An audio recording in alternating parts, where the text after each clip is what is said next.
Bienvenidos nuevamente a otra clase más, a otra predicación más, a otro mensaje más. Pero no es un mensaje más, sino que es una palabra muy reveladora, la que quiero compartir, muy profunda.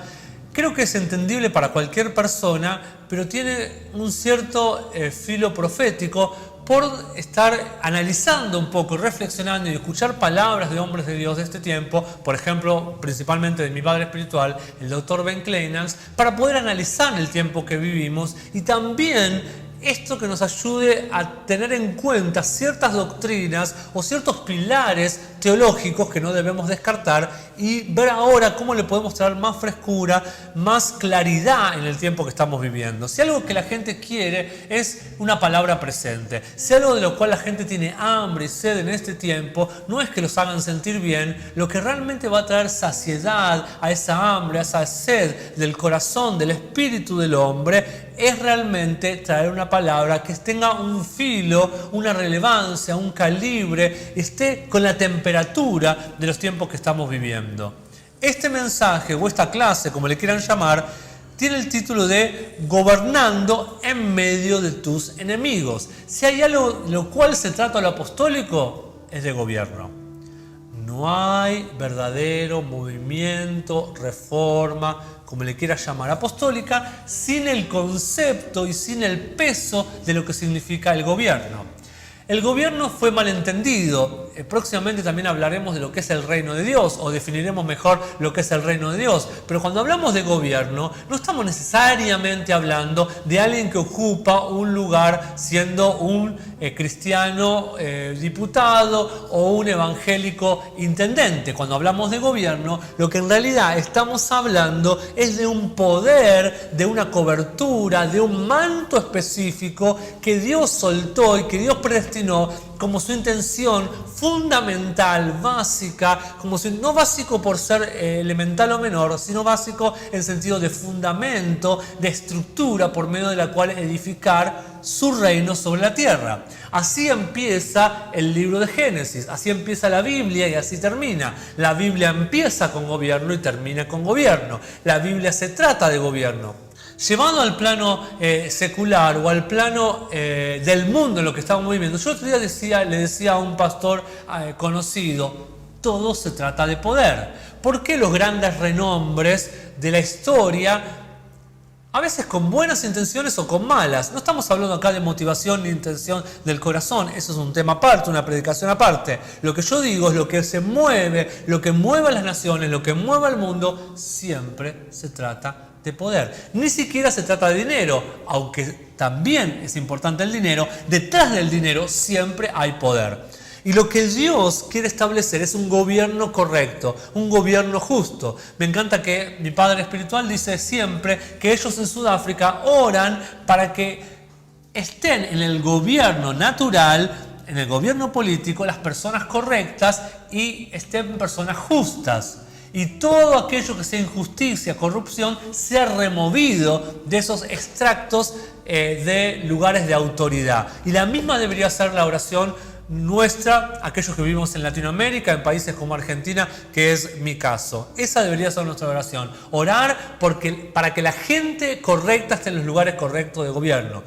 Insisto, enfatizo siempre a todas las personas que conozco o puedo hablar. A veces hay un mal concepto de reino. Creo que se sabe muy poco del verdadero reino que Dios quiere establecer, por lo menos de esta parte del continente, que es Latinoamérica, Hispanoamérica, y a veces se confunde el concepto de reino. Yo digo, tiene que acontecer un día. Repito, ya vamos a hablar del reino más específicamente, pero tiene que venir el día en el cual las cosas se reviertan. Por mucho tiempo, yo que digo que soy un pequeño Samuel, que viví más dentro de la iglesia que fuera, por mucho tiempo he visto cómo de alguna manera los pastores o los líderes espirituales van a buscar en los políticos respuestas y ayuda, cuando en los tiempos bíblicos es todo lo contrario. La gente verdadera de Dios, de un calibre, de un peso profético, apostólico, de un peso ministerial, no van a buscar ayuda en los príncipes de este mundo o en los reyes, sino todo lo contrario. Son los reyes y los príncipes que deben escuchar a los hombres de Dios, como lo era Faraón. ¿Quién más tremendo y poderoso que Faraón? Y tuvo que escuchar a un simple José.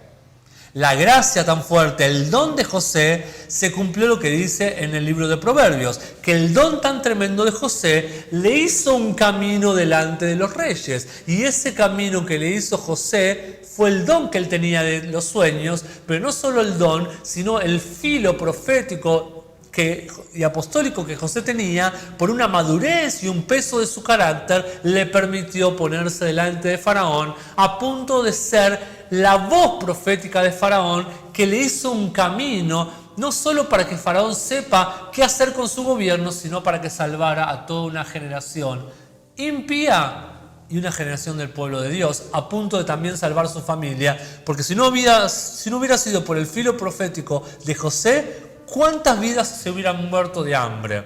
Tremendo.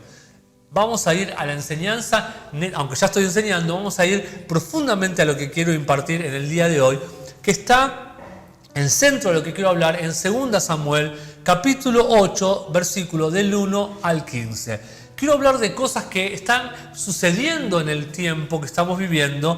Voy a hablarlo desde el lado positivo.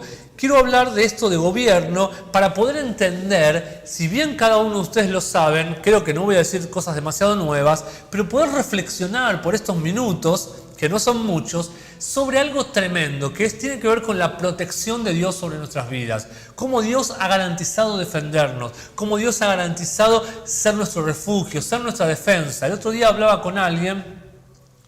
Y realmente debemos ser muy cuidadosos, acá hago una pausa, debemos ser muy cuidadosos las voces que escuchamos. Porque las voces que escuchamos, miren, el libro de Romanos capítulo 10 dice que nuestra fe funciona por medio del oír y el oír la palabra de Dios. Quiere decir que lo que yo oigo, voy a producir. Cuando oigo cosas positivas, cuando oigo cosas de la palabra, cosas que tienen fundamento en la palabra, y mi corazón lo alineo a eso, después voy a producir el resultado conforme a lo que oí. Porque dice que la fe viene por el oír y el oír por la palabra de Dios. Es más, cuando Jesús fue confrontado por los discípulos y los discípulos le dijeron que necesitaban que su fe creciera, Jesús no le dio una clase de escuela bíblica para que su fe creciera, sino que les dijo que la fe era como un grano de mostaza. Un grano de mostaza debe ser sembrado, puesto en tierra, morir y luego producir fruto. Entonces lo que Jesús les estaba diciendo es que la fe necesita sembrarse, la fe necesita ser plantada y luego producir su fruto.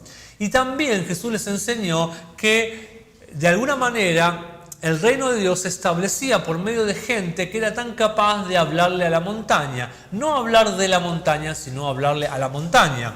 Estos principios fueron tomados por el mensaje de fe, el tan famoso mensaje de fe. No somos gente que se mueve en un sistema de reforma de fe o gente que estemos predicando un mensaje meramente de fe, aunque obviamente están impregnados nuestros mensajes de fe, porque sin fe es imposible agradar a Dios, por supuesto. Pero hay un nivel superior a la fe, que es la obediencia, porque nuestra fe es perfeccionada por medio de la obediencia, dice la palabra de Dios. De hecho, Adán no necesitó de la fe, necesitó de una extrema obediencia. ¿Qué quiere decir? Yo no necesito tanto motivar a la gente que tengo, que me sigue, que son mis hijos espirituales, o a mis alumnos de la escuela bíblica, no necesito tanto motivarlos con fe, sino que más necesito instruirlos, educarlos, corregirlos. Yo que soy por esencia educador y de profesión también, me encanta motivar a la gente en cuanto a arraigarlos a fundamentos doctrinales. ¿Qué es una doctrina? Una enseñanza, una instrucción.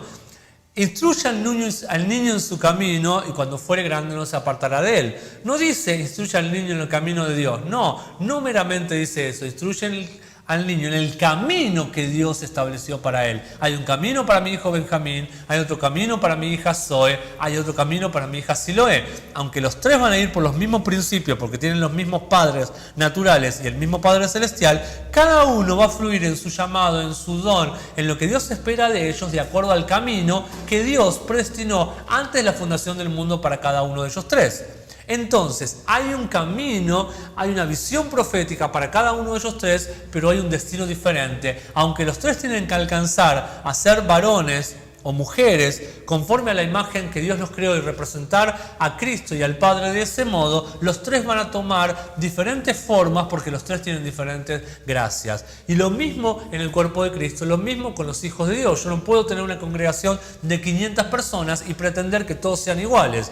Todos voy a nombrar cosas que puede molestar a alguien, pero no lo digo en contra de nadie, sino digo que el método no es lo importante es el contenido. No puedo pretender que con una célula, con un racimo, con un discipulado, con un grupo pequeño, no quiere decir que todo esto esté mal, porque hay cosas que yo usé en el pasado y hay cosas que uso en el presente. Pero no puedo pretender que el mismo método que toca a todos den el mismo resultado, porque todos somos personas e individuos totalmente diferentes y todos debemos ser tratados como dignas personas diferentes. Hoy en el mundo se habla mucho de esto, de tratar de acuerdo a las individualidades y de acuerdo a las diferencias.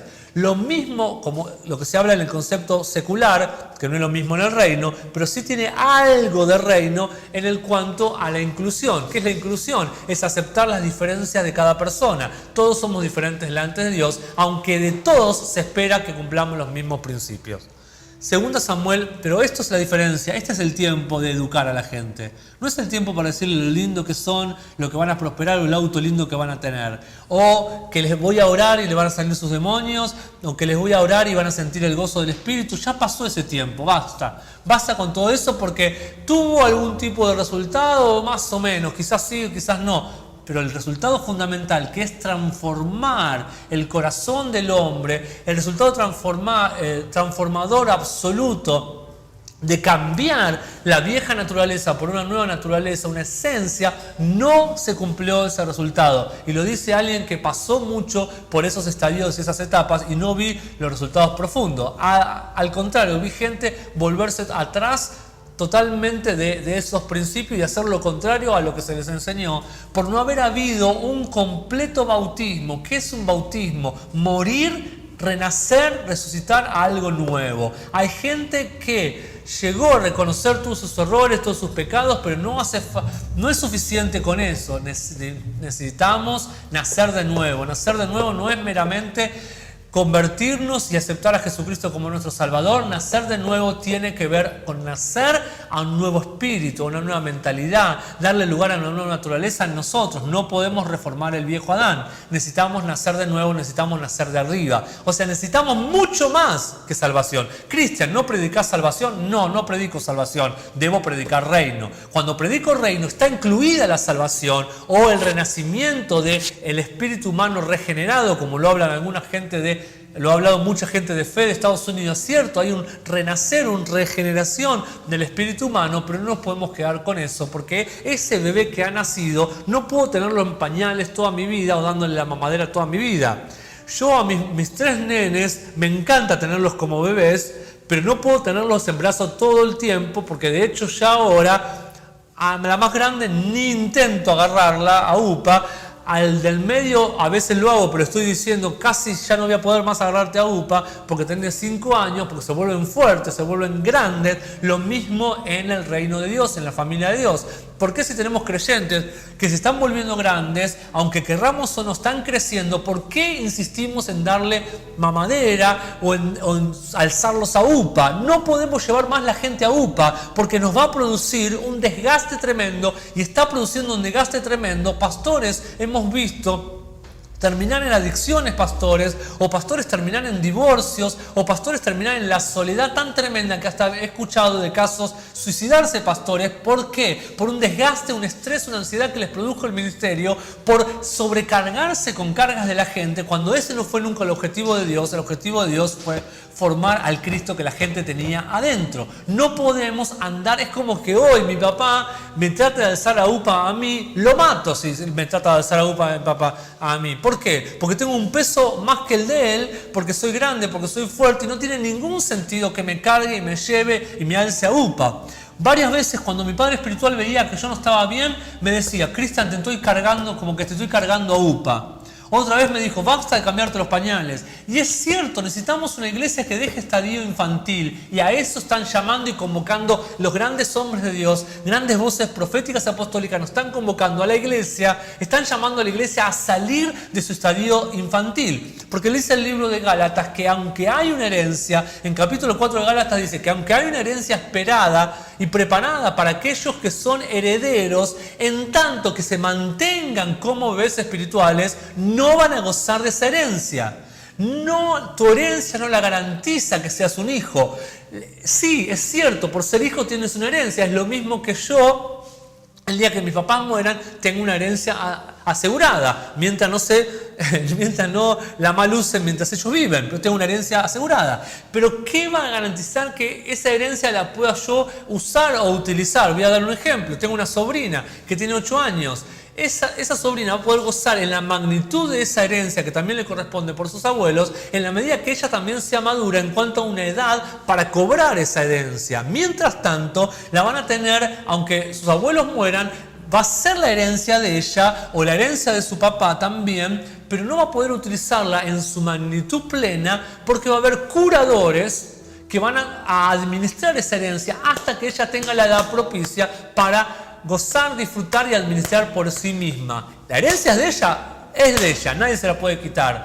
Lo mismo con mis hijos, pero hay un tiempo para utilizarla. Y la iglesia tiene escondido una herencia, un depósito, algo tremendo de parte de Dios, pero no la va a utilizar hasta que Dios le diga, este es el día. El día de Jesús, para usar su herencia, su potencial ministerial, fue el día que Juan el Bautista le dijo, que Jesús le dijo a Juan el Bautista, se tiene que cumplir toda justicia, lo bautizó, los cielos se abrieron y el Padre dijo, acá está el ok, acá fue el soltar del Padre a su Hijo Jesucristo para decirle, acá comienza el tiempo donde cumplís tu ministerio, donde saltás tu potencial y salís al ruedo, salís a la cancha, salís a jugar, salís a dar lo mejor y a derramar tu vida por otros, porque acá comienza tu tiempo real sobre la tierra, que fueron solo 3 años, pero ahí fue soltado el Hijo por medio de la palabra y la aceptación del Padre, diciendo, este es mi Hijo amado en quien tengo complacencia. Y ese fue el día 0 para Jesús, mostrar todo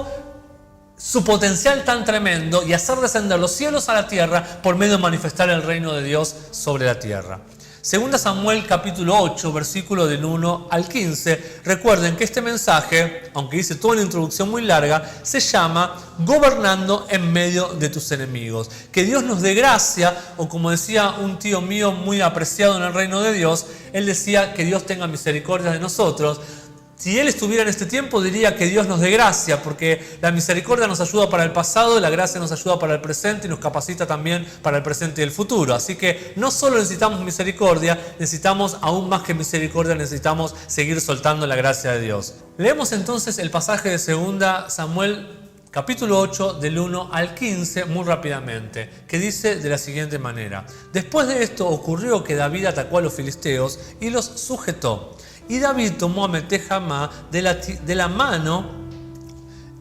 lo sacó de la mano de los filisteos. Derrotó también a los de Moab y los midió con cordel, haciéndolos tender por tierra. Y midió 2 cordeles para hacerlos morir y un cordel entero para preservarles la vida. Entonces los moabitas se convirtieron, mejor dicho, en siervos de David y ellos le trajeron tributo. Versículo 3.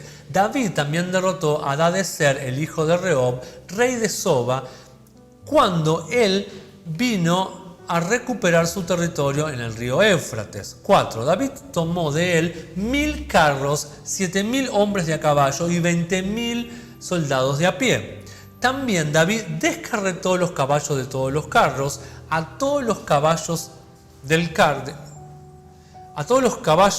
carro, excepto que él dejó suficiente para ellos 100 carros. 5. Luego, cuando los sirios de Damasco vinieron a ayudar a Hadadezer, rey de Soba, David mató a 21.000 de los sirios. Luego David puso guarnición en Siria de Damasco y los sirios se convirtieron en siervos de David y trajeron tributo. El Señor preservó a David a donde quiera que él iba. Y David tomó los escudos de oro que le habían pertenecido a los siervos de Hadadezer y los trajo a Jerusalén.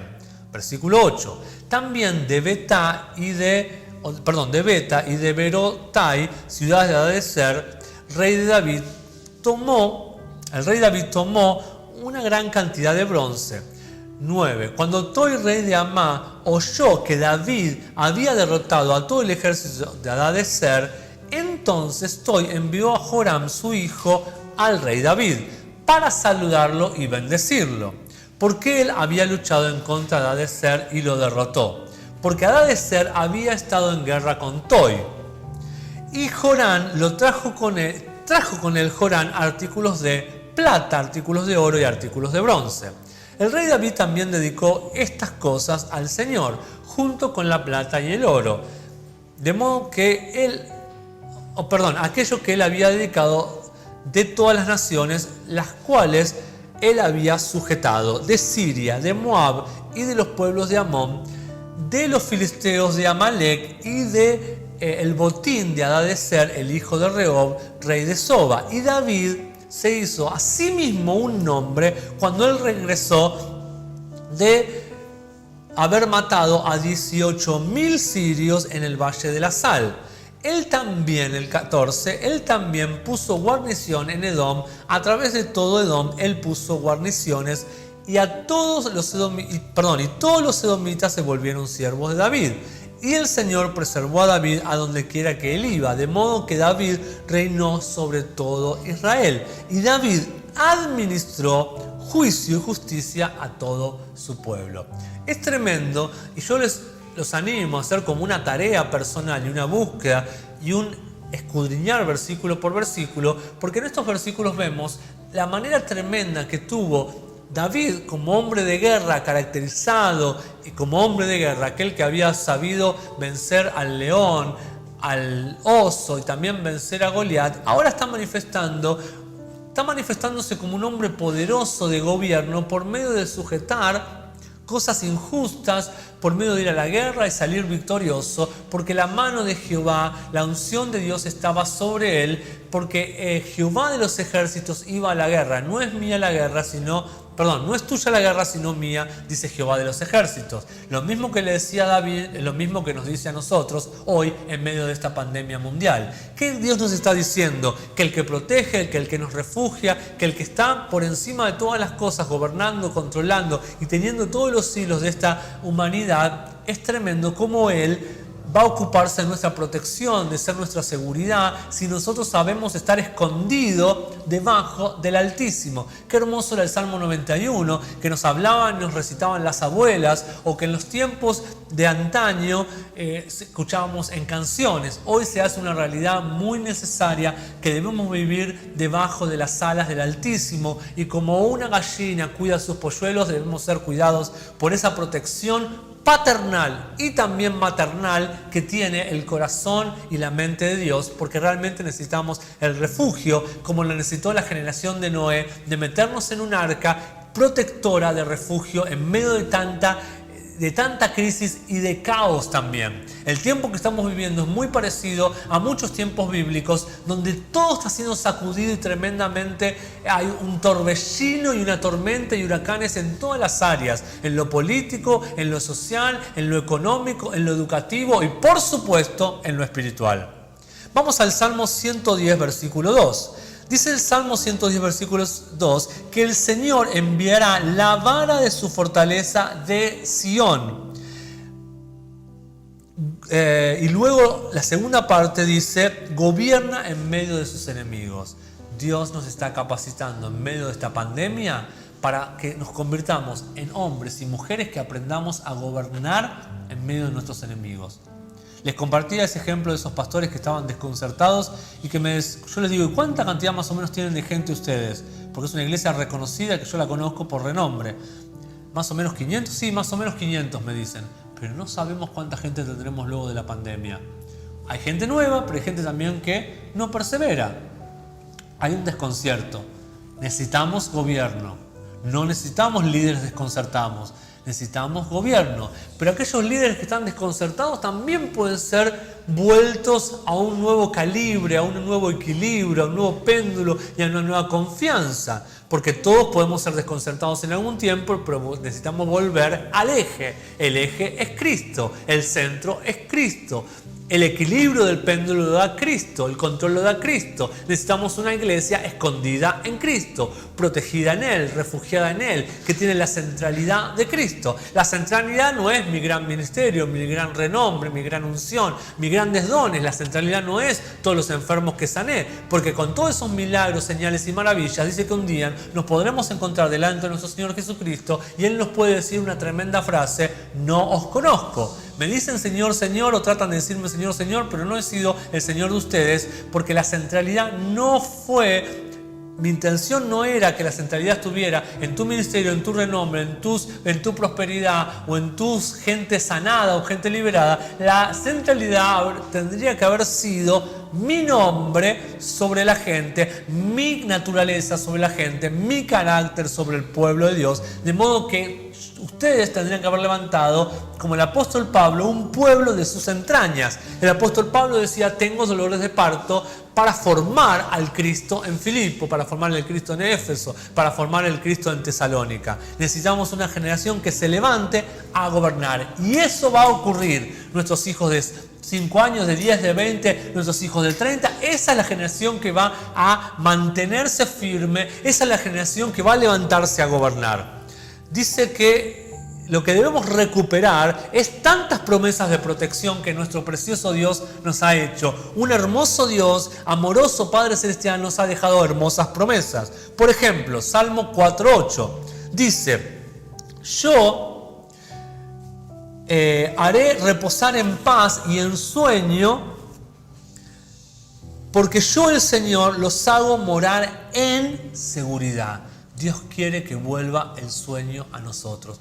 ¿Cuántos pastores en ansiedad, que ni siquiera pueden dormir, en estrés? Hoy, nunca como antes, se escucha la palabra estrés. Yo, que estoy muy emotivo y nostálgico, digo esto: jamás escuché a mi abuela, que a veces trabajaba 14 años, decir estoy muy cansada o estoy estresada. Ese es un término que se usa ahora.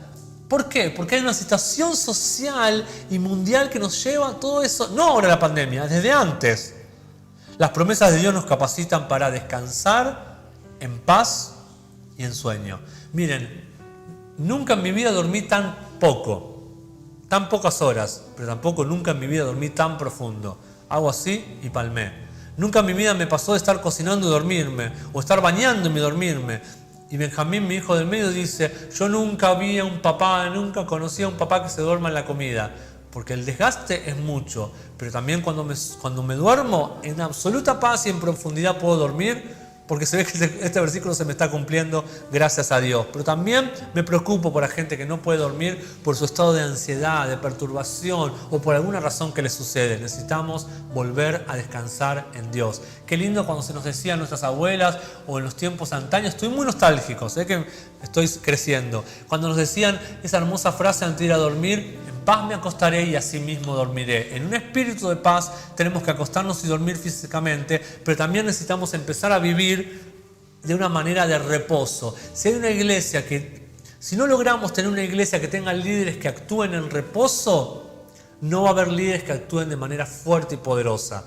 La iglesia no necesita líderes que anden sacando de la galera soluciones o tratando de ajustarse y tratar de acomodarse y zafar, como dicen los jóvenes. No, la iglesia necesita líderes bien plantados y firmes que actúen desde el reposo, porque saben lo que quieren, pero sobre todo saben lo que Dios quiere, porque Dios no va a bendecir nuestros planes. Dios va a bendecir sus planes, solamente sus planes. Mientras confiamos en el Señor desde una posición de reposo y hacemos el bien, porque no nos debemos cansar de hacer el bien. Gobernar tiene que ver con reinar, gobernar para el beneficio de otro, no para mi propio beneficio. De esta manera también Él nos capacita a nosotros para morar en seguridad y para alimentarnos o tomar nuestro alimento de la fidelidad de Él. Dice el Salmo 37:3, confiad en el Señor y haced el bien. Por un lado confiamos, por el otro lado seguimos haciendo el bien. Como nos anima Gálatas a no desmayar, no dejar de hacer el bien, porque a su tiempo cosecharemos. No quizás hoy, pero sí mañana. Viene un tiempo de cosecha, viene un tiempo de siembra, hay un tiempo de sembrar el bien, hay un tiempo de cosechar el bien. Segunda parte de Salmo 37:3. Morad en la tierra y aliméntense de su fidelidad. La fidelidad de Dios debe ser nuestro alimento. Sus promesas deben ser mi alimento, porque en eso tengo confianza, en eso tengo precisión, en eso tengo seguridad, en eso me paro firme para producir resultados. 2 Corintios 1, versículo 20. Porque este es un versículo tremendo, me encanta. Porque todas las promesas de Dios son en Él, sí, en Él, amén, para la gloria de Dios a través de nosotros. ¿Qué quiere decir? Que las promesas de Dios tienen un sustento, tienen una garantía, así como los productos vieron que tienen calidad, ISO 9001, etcétera, etcétera. Las promesas, la garantía de calidad de las promesas de Dios están en Él. ¿En quién? En Cristo. En Cristo tenemos la garantía absoluta de seguridad, porque en Él las promesas son sí, las promesas son amén. Él está con mayúscula, quiere decir que en Cristo está nuestra garantía de promesa de seguridad. Y lo que estamos hablando de hoy es una promesa de protección, de refugio, de guarnición, de cuidado de parte de Dios para nosotros. Porque no es mía la lucha que estoy viviendo en el medio de la pandemia por la crisis económica, no es mía la lucha por la crisis espiritual, la crisis afectiva, sino la guerra es de Él. Mía es la guerra, mía es la victoria, dice Jehová de los ejércitos. Como se lo decía a David, te lo dice a vos. Como se lo decía a Sansón, a cada uno de los líderes, Jefté, Débora, a cada uno de los líderes Dios le mostró que la guerra, la batalla era de Él, porque la victoria era de Él, no era tuya. Dios te usa para un momento, pero es Él el que tiene garantizada la victoria para vos. La Escritura es clara en esto. Todas las promesas en Él tienen el requisito innegociable que deben ser en Él, son sí y amén para su gloria. De modo que esto es para su gloria, para que sea guardada sus promesas. Si estamos en Cristo, somos una nueva creación, dice 2 Corintios 5:17. Como nueva creación somos participantes de todas sus promesas. Sepamos que esto es para su gloria, para mantener y cumplir esas promesas. Porque es a través de sus promesas, aún de la promesa del poder de producir riquezas. Ahora hay promesa de producir riquezas y volvernos fuertes, volvernos ricos. ¿Para qué? Para confirmar el pacto de Él con nosotros, conforme dice Deuteronomio 8:18. Ya vamos cerrando. Dice Deuteronomio 8:18 algo tremendo. Pero recuérdenme al Señor tu Dios. Recordad al Señor tu Dios, porque Él, y no otra cosa, les da el poder o la habilidad para producir riquezas. De modo que se confirme su pacto, el cual juró a sus ancestros. ¿Cómo se confirma el pacto de Dios? ¿Por medio de ser pobres? ¿Por medio de ser supuestamente humildes? No. El pacto de Dios se confirma por medio de volvernos poderosos, produciendo riquezas, porque Él nos ha dado el poder para producir riquezas. Entonces, este poder escondido en Deuteronomio 8:18 te puede salvar de la pandemia. Hoy le decía a alguien, no es tiempo para buscar trabajo, es tiempo para producir algo, es tiempo para buscar oportunidades, es tiempo para hacer una solución ante tantos problemas, y esa solución convertirse en un beneficio económico para mi vida y bendecir a mi familia y bendecir el reino. Antes mandábamos CV, mandábamos emails, buscábamos trabajo, que alguien nos dé trabajo. Hoy tenemos que ser creyentes tan firmes y tan seguros de nosotros mismos que nosotros buscamos producir cosas que sean respuestas al mundo, y esas respuestas nos traigan dividendos y beneficios económicos. Hay muchas promesas, y con esto cierro y da para otra clase y seguirlo de otra manera en otro mensaje. Una promesa es preservación. Salmo 31:23. Oh, amad al Señor todos sus santos, porque el Señor preserva a los fieles y de manera completa les vuelve a pagar a la persona orgullosa. Él preserva solamente al fiel, no al orgulloso. Salmo 121:8. El Señor preservará vuestra salida y vuestra entrada del tiempo de acá en adelante. Como nos decían nuestras abuelas o nuestras madres, que Dios bendiga tu salir y Dios bendiga tu entrar. ¿Cuántas veces te fuiste de tu casa y tu madre quedaba orando a tu abuela? Así es Dios. Bendice tu salir, bendice tu entrar. Salmo 145:20. El Señor preserva a todos los que lo aman, no a cualquiera, a los que le aman. y a todos los malignos el Señor destruirá. Hay una diferencia. El sol sale sobre justos e injustos. Las tormentas de la vida, los huracanes, la pandemia vino sobre todo, sobre justos e injustos. Pero Dios preserva solo a los que los aman. Solo a aquellos que guardan sus mandamientos. Solo a aquellos que son fieles a Él. Dios será fieles con los que son fieles. Dios honrará a aquellos que lo honran. Los demás quedarán de costado. Proverbios 2:8. Él guarda los caminos de la justicia y preserva el camino de sus santos. Gracias a Dios por su preservación sobre sus santos, sobre nosotros. Segunda protección o segunda promesa. Él quita los obstáculos. Isaías 45, versículo 2. Yo iré por delante de ustedes y haré que los caminos torcidos sean enderezados y quebraré en pedazos los portones de bronce y cortaré las barras de hierro. Isaías 44. Cada valle será exaltado y toda montaña y cerro será puesta baja, será descendida. Los caminos torcidos serán hechos derechos y los caminos que no están suaves serán suavizados. Gracias a Dios, porque es un Dios de lo imposible. Él es un Dios que hace lo imposible. Dice Mateo 19:26, con Dios todas las cosas son posibles. Tercera promesa, supervisión. Segunda Crónicas 16:9. Porque los ojos del Señor están por toda la tierra para mostrarse a sí mismo fuerte en favor de aquellos cuyo corazón son leales a Él. Los ojos, supervisa Dios, supervisa, nos cuida, nos mira. Los ojos de Dios escanean toda la tierra para mostrarse a sí mismo de manera fuerte a aquellos que tienen sus corazones leales delante de Él. Los corazones desleales son como necios y esos corazones irán a la guerra, serán destruidos. Los corazones que están firmes y leales a Él, Dios los protegerá, los preservará porque Él está mirándonos, dice ahí Segunda Crónicas. Último versículo de este punto, 1 Pedro 3:12. Los ojos del Señor están sobre los impíos, no, sobre los justos, y sus oídos atentos a sus oraciones. Ora a Dios que Él te escucha, ora a Dios que Él te pueda responder mientras ores de acuerdo a la palabra. Los ojos del Señor están sobre los justos. Cuarta promesa de preservación, de cuidado, de protección de Dios. Él se ocupa de tus problemas. Dice Éxodo 14:14. El Señor luchará por ti y te hará que te mantengas en paz. ¿Qué quiere decir? Que Él se ocupa de manera que toma control de tus problemas. Cuando rendimos y nos abandonamos de manera completa delante de Dios, nuestra paz regresa. 1 Pedro 5:7, uno de mis versículos favoritos para hablarle a la gente de la preocupación. En la mención amplificada dice, echando toda nuestra ansiedad, todas nuestras preocupaciones, todos nuestros intereses que nos atormentan de una vez y por todas sobre Él, porque Él tiene cuidado de nosotros. ¿Qué cuidado? Un cuidado afectuoso, un cuidado vigilante tiene Dios sobre tu vida porque te ama mucho. Dios no escucha tus oraciones así al pasar, como algunos cuando le contás un problema que está mirando otra cosa, está mirando la televisión o está distraído. No, Dios de manera vigilante, afectuosa, se ocupa de cada una de tus necesidades y de lo que a vos te preocupa. Segunda Crónicas 32:8. El Señor nuestro Dios nos ayuda y lucha nuestras batallas. El pueblo será fortalecido por las palabras. Por las palabras seremos fortalecidos. Segunda Crónicas 20:15. Y Él dijo, escuchad ustedes de Judá y los habitantes de Jerusalén, y tú, rey Josafat, el Señor les dice, no temáis, no se desmayen, porque no se desmayen a causa de esta gran multitud, porque la batalla no es de ustedes, sino del Señor.